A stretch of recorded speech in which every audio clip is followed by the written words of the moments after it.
तो हेलो दोस्तों, फाइनली बहुत बड़ा अपडेट निकल के आ रहा है। तो दोस्तों आप सभी बता दें कि खेसारी लाल यादव से आगे निकल चुके हैं पवन सिंह। जी हाँ दोस्तों, आप सभी को बता दें कि ये स्क्रीनशॉट हम लिए थे 6:51 में पवन सिंह का।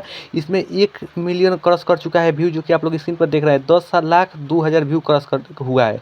वहीं खेसारी लाल यादव के लिए थे 6:52 में स्क्रीनशॉट। यहाँ पर 9,44,000 अभी व्यू दिखा रहा है। लगभग 60,000 पीछे चल रहे हैं खेसारी लाल यादव। और खेसारी लाल यादव के कुछ चमचे हैं, वो बोल रहे हैं कि पवन सिंह से आगे खेसारी लाल यादव का 1 मिलियन व्यू क्रॉस कर चुका है।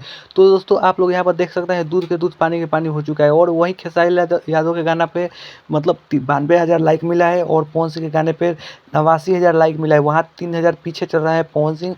और वहीं पवन सिंह का गाना 3 नंबर पर ट्रेंड कर रहा है। बाकी दोस्तों आपसे भी बताते हैं कि पवन सिंह हर एक जगह से आगे निकल रहा है, और खेसारी लाल यादव केवल पवन सिंह कॉम्पिटिशन करके इतना व्यू ला दिए हैं। नहीं तो इतना नामुमकिन था खेसारी लाल यादव का व्यू लाना। और दोस्तों आपसे बताते हैं कि हर एक जगह से पवन सिंह ही आगे निकल रहा है, और 3 नंबर पे पवन सिंह का गाना ट्रेंड भी कर रहा है, और 1 मिलियन आगे भी किया। केवल लाइक में पवन सिंह थोड़ा पीछे हैं, और कोई जगह से पीछे नहीं है। और दोस्तों आपसे भी बता दें कि पवन सिंह हर एक जगह आगे निकल रहे हैं, और आगे चल भी रहे हैं। और भक्ति सॉन्ग में भाई पवन सिंह का पीछा करना नामुमकिन है। और दोस्तों आपसे बता दें कि वीडियो अच्छा लगे तो चैनल को लाइक कीजिए, सब्सक्राइब कीजिए, शेयर कीजिए, और फिर मिलते हैं किसी नेक्स्ट वीडियो में। धन्यवाद दोस्तों।